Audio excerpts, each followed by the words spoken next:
అన్నీ తెలిసే బీసీ కోటాపై ఈ డ్రామాల సుప్రీం కొట్టేస్తుందని తెలిసే కోర్టులో పిటిషన్, హైకోర్టులోనూ వ్యతిరేక తీర్పు వస్తుందని ముందే తెలుసు. ఓట్ల కోసం బీసీ ఆశలతో కాంగ్రెస్ ఆడుతున్న ఆట కాదా ఇది? బీసీలను పక్కా ఓటు బ్యాంక్ గా చూస్తున్నట్టుంది కాంగ్రెస్ ప్రభుత్వం. బీసీలకు రాజకీయ రిజర్వేషన్లు కల్పించేందుకు కష్టపడుతున్నాం అని చెప్పుకునేందుకు ఎప్పటికప్పుడు ఏదో ఒక ప్లాన్ చేస్తూనే ఉంది. బయటకు బీసీల కోసమే తమ తాపత్రయం అని చూపించుకుంటున్నా ఏమాత్రం వర్కౌట్ అవని పనులనే కాంగ్రెస్ సర్కార్ చేస్తోందని బీసీలకు అర్థమవుతూనే ఉంది. జీవో నెంబర్ 9 న్యాయ పరీక్షకు నిలబడలేదని ముందు నుంచి చెబుతూనే ఉన్నారు. అయినా సరే కాంగ్రెస్ ప్రభుత్వం దానిమీదే కోర్టులో పోరాడింది.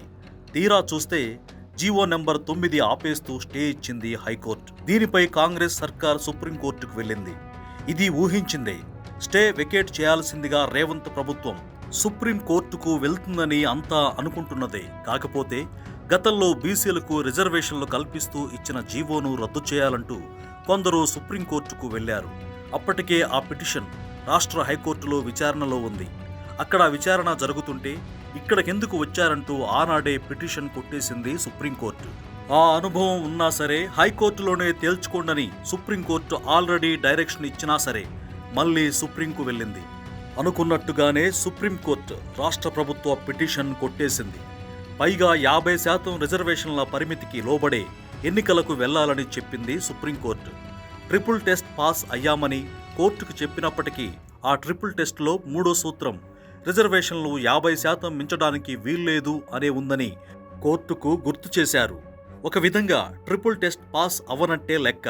సో రేపొద్దున హైకోర్టులో కూడా వ్యతిరేక తీర్పే రావచ్చు అంటున్నారు.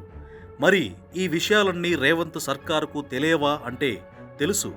మరెందుకని ఈ ప్రయత్నాలు అంటే కేవలం బీసీల ఓటు బ్యాంకు కోసం, రాబోయే స్థానిక సంస్థల ఎన్నికల్లో లబ్ధి పొందడం కోసం, అసలు రాజకీయాల కోసం, ఓట్ల కోసం బీసీల ఆశలతో ఆడుకోవటం ఏంటని ప్రశ్నిస్తున్నారు బీసీవై పార్టీ అధినేత బోడే రామచంద్ర యాదవ్.